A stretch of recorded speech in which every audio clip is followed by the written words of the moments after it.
wanna know what's really going on. Search for the answers and question it all. Turn your televisions off, cause you're being brainwashed.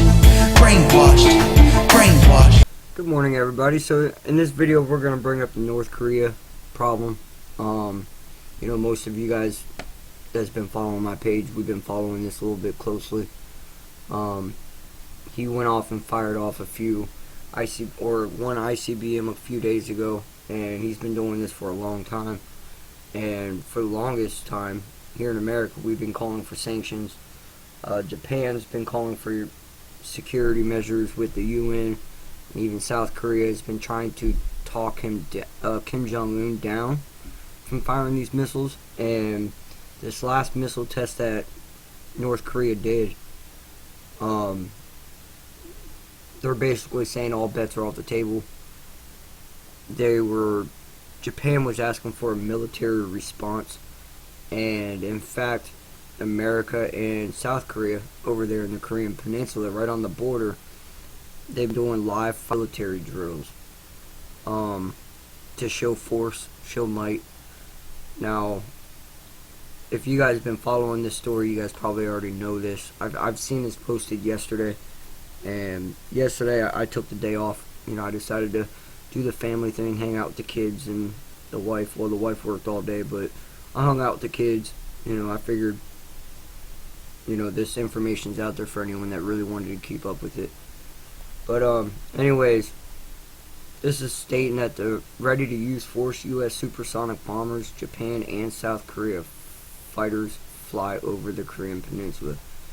So not only are they doing live fires on the ground, but now they're starting to fly over the airspace. I don't know if it's actually going into North Korea.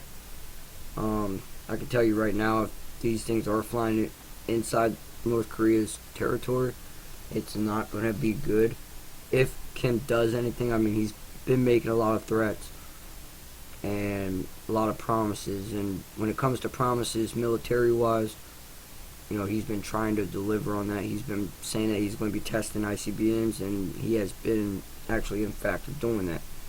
The last video I talked about if anyone invaded his country, he would be willing to drop a nuclear bomb on his own country to get the invaders out. So anyways, we're gonna hop into this article real quick, and then we're gonna hop into another one really fast. I got a few videos I want to cover today. So anyways, this one's talking about the airplanes that's flying over. In response to what North Korea called another successful test of an ICBM on Friday, a pair of supersonic B-1B Lancer bombers joined by Japanese and South Korean fighter jets flew over the Korean Peninsula Sunday in a show of force. The U.S. Pacific Air Force said the 10-hour sequence bilateral missions were a direct response to missile tests on Friday and the earlier July 4th launch of what was claimed to be the Hwasong-14 rocket. Excuse me. The American bombers took off from U.S. base in Guam. They were joined by Japanese and South Korean fighter jets, the U.S. Pacific Air Force said in a statement. North Korea remains the most urgent threat to regional stability. Pacific Air Force Commander General Terrence J. I don't know his name. It's too early for me to get all correct with that.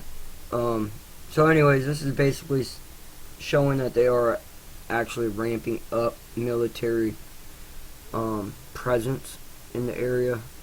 I'm not going to say that they're gearing up to strike.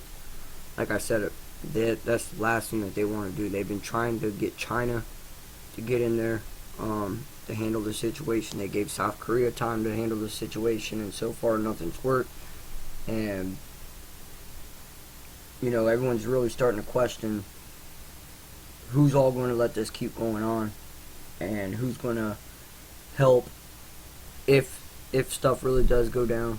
And I even brought up that in my last video about China. We don't know if China would actually help them or actually help us in defending.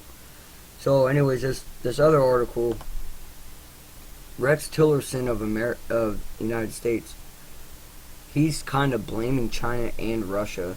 They have responsibility for North Korea's nuclear threat. And again, I I don't see that being a good thing as far as them saying that, they're blaming him. Only for the simple fact that we know China and America really hasn't had a whole lot of good standing lately, with everything that's going on in the China Sea, trade sanctions and stuff like that. And same as Russia. With the new, I don't know if you guys know a whole lot about the new sanctions. I'm going to be making another video about that, but there's definitely a lot of friction going on between America and Russia right now. Everyone, ones that you guys don't know, I'm sure you guys know that President Trump and President Putin, they met at the G2 summit, and they actually had good conversations. They had a good time talking. And then now this is all coming out, plus those sanctions. Vladimir Putin's not really happy as it is.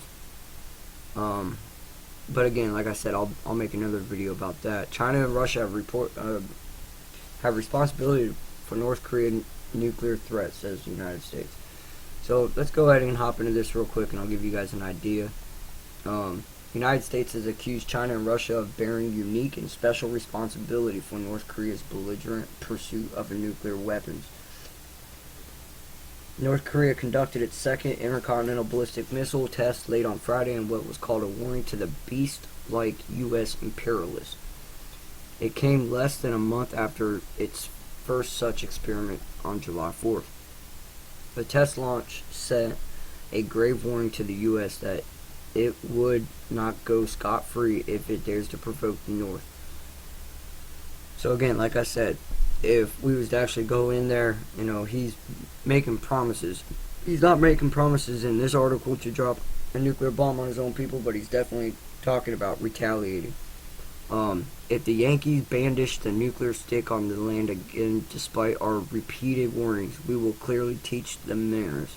The news agency described Pyongyang's weapons program as a precise strategic asset that cannot be barred for anything, and the indication of a country's tremendous might.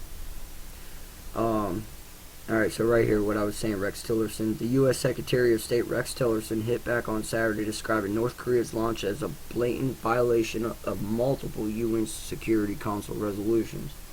Tillerson also pointed fingers of blame at Beijing and Moscow. Again, they're saying that China and Russia has not done anything to stop them. So they're basically now saying that they've... there's been a couple reports that I read, last night, saying that they're actually holding them responsibility and enabling Kim for doing these. No one's been really too worried about them, other than America, South Korea, U.S. allies. Tillerson also pointed fingers, blaming as a principal economic enablers of North Korea nuclear weapons and ballistic missile deployments program. China and Russia bear unique and special responsibility for the growing threat to regional and global stability, he said in a statement. And guys, like I said, there's a lot going on lately with Russia. Here in America, you have a country that's divided. Half of us think that Russia, in fact, hacked the elections. Even that's another reason why there's new sanctions on the table against Russia for, in fact, meddling with the elections. So there's poking Russia with this, and they're doing the sanctions. Again, I'll make a video describing that, because there's a couple other things I want to talk about within that video. But with all this recent news coming out, Russia is being put to blame for everything. So I'll post the links in the articles. You guys can read this stuff. It's just something to keep an eye out for over there in the Korean Peninsula. Alright guys, be safe.